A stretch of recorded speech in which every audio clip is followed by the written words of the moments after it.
Luke was tired. Every day he stood behind his small fruit stall, shouting at strangers. Fresh oranges, $1 each. But no matter how loud he shouted, no matter how long he worked, he barely made enough to survive. One afternoon, he saw a well-dressed entrepreneur named Dylan walk past, holding a premium fruit juice. This is unfair. I work harder than him. Why am I still broke? That night, he whispered a desperate wish. Give us the same start and I'll prove I can win. The next morning, everything changed.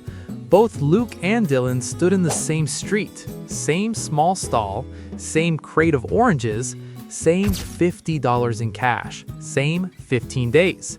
Luke dumped the oranges onto the table and shouted, "Oranges, $1 each." By sunset, he sold 10. $10 earned. He smiled, bought himself a hot meal, and went home early. Tomorrow, I'll work harder. Dylan did something different. He cleaned every orange until it shined, sorted them by size. Small, $1, large, $2. Then he sliced a few into samples. By noon, all 30 oranges were gone.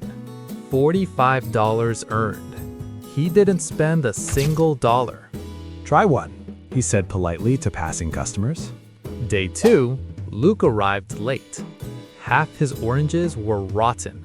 He threw them away silently. Dylan, he reinvested his $45, bought more oranges, but this time he didn't sell oranges. He sold fresh orange cups for $3. Day 5, Luke was still shouting, still tired, still stuck. Dylan made a deal with a nearby shop.